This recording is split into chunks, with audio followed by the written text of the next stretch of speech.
اب آئیے آگے بڑھتے ہیں کہ جب پچھلی کتابیں اور ان کی شریعت منسوخ ہو چکی تو اب صرف قرآن ہی قابل عمل ہے، تو اس اعتبار سے ہم قرآن کی اہم خصوصیات کا جائزہ لیتے ہیں۔ قرآن مجید کی اہم خصوصیات آپ کے سامنے پیش کی جا رہی ہیں، جس میں سے پہلی صفت ہے آخری آسمانی کتاب۔ اللہ تعالیٰ نے بہت سی کتابیں اور صحیفے نازل کیے، جس میں سے قرآن مجید اللہ تعالیٰ کی سب سے آخری کتاب ہے، اور اللہ تعالیٰ نے اس کو ہی نمونہ عمل بنایا ہے۔ قیامت تک کے آنے والوں کے لیے اب اسی کتاب میں رشد و ہدایت کی باتیں درج ہیں۔ یہ وہ کتاب ہے جو اللہ تعالیٰ نے رسول اللہ صلی اللہ علیہ وآلہ وسلم پر نازل کی اور قیامت تک کے انسانوں کے لیے سرچشمہ ہدایت ہے۔ دوسرا، محفوظ کتاب۔ اللہ تعالیٰ نے اس کتاب کو وہ درجہ دیا ہے کہ اس کو محفوظ کتاب تصور کیا گیا ہے۔ اللہ تعالیٰ نے اس کی حفاظت کا ذمہ خود لیا ہے۔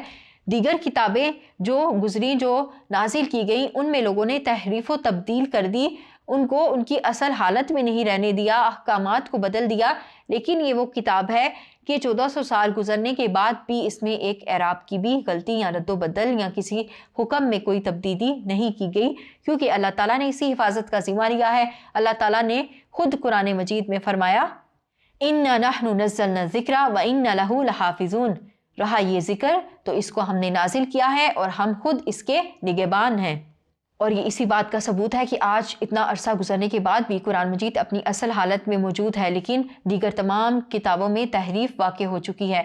لہٰذا قرآن مجید پر قیامت تک عمل کیا جا سکتا ہے، قیامت تک اس کے احکامات قابل عمل ہیں۔ اگلا نقطہ ہمارے پاس ہے زندہ زبان والی الہامی کتاب۔ اللہ تعالیٰ نے قرآن مجید کو عربی زبان میں نازل کیا۔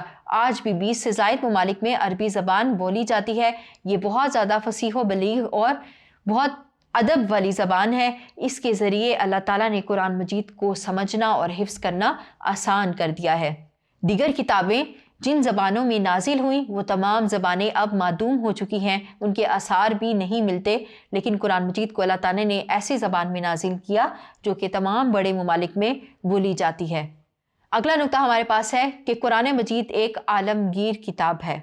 پچھلی جو کتابیں نازل کی گئیں ان کے مطالعے سے بات پتہ چلتی ہے کہ وہ کسی خاص قوم یا خاص خطے کے لوگوں کے لیے نازل ہوئی تھی، لیکن قرآن مجید تمام لوگوں کے لیے، قیامت تک کے آنے والے تمام لوگوں کے لیے نازل ہوا۔ اللہ تعالیٰ اس قرآن مجید میں لوگوں سے خطاب کرتے ہیں تو فرماتے ہیں یا ایھا الناس، اور اس کتاب میں جو احکامات موجود ہیں، جو واضح و نصیحت کی باتیں موجود ہیں، تو انسان جب اس کا مطالعہ کرتا ہے تو اس کو ایسا لگتا ہے کہ یہ بات میرے لیے کہی جا رہی ہے۔ تو یہ ایسی عالمگیر کتاب ہے کہ جس میں زندگی کے تمام گوشوں کے متعلق ہدایات اور تعلیمات فراہم کی گئی ہیں۔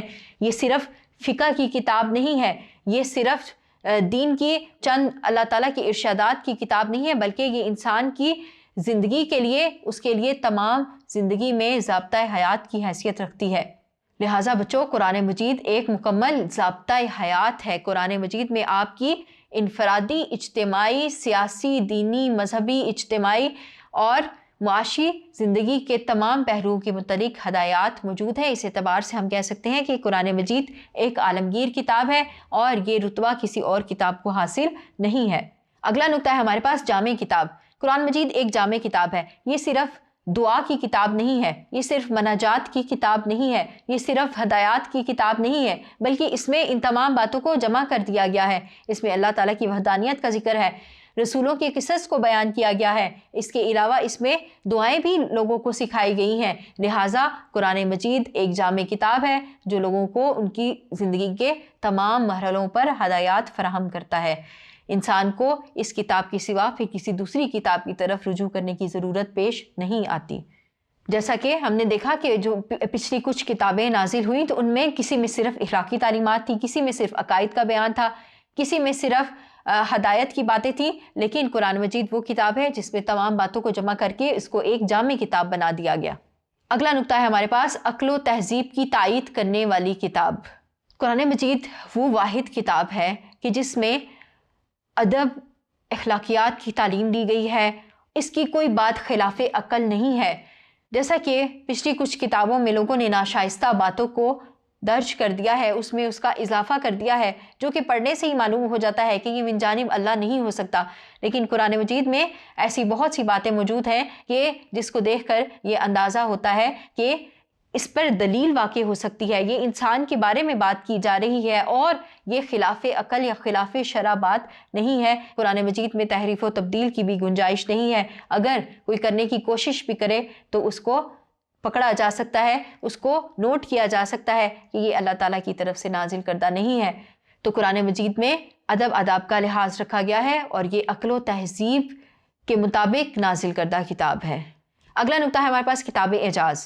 قرآن مجید اللہ تعالیٰ کی طرف سے نازل کردہ ایک زندہ و جاوید معجزہ ہے۔ اللہ تعالیٰ نے قرآن مجید میں ہی جنات اور انسانوں کو اس بات کی دعوت دی کہ وہ آئیں اور قرآن مجید جیسا کوئی کلام لے کر آئیں۔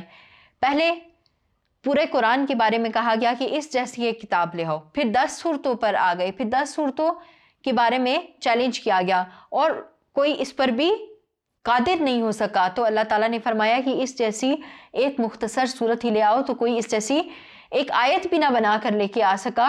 تو قرآن مجید ایک کتاب اعجاز ہے، اللہ تعالیٰ کا ایک معجزہ ہے، اللہ تعالیٰ کا کلام ہے، کیسے کوئی اس جیسا دوسرا کلام لے کر آ سکتا ہے۔ تو بچوں، یہ تھی قرآن مجید کی اہم خصوصیات اور اس کے ساتھ ساتھ ہم نے چند آسمانی کتابوں کے بارے میں بھی پڑھا۔ اب ہمیں معلوم ہو گیا کہ آسمانی کتابوں پر ایمان سے کیا مراد ہے۔ امید کرتی ہوں کہ آپ کو اس موضوع کی سمجھ آئی ہوگی۔ آئیے بڑھتے ہیں اپنے اگلے موضوع کی طرف۔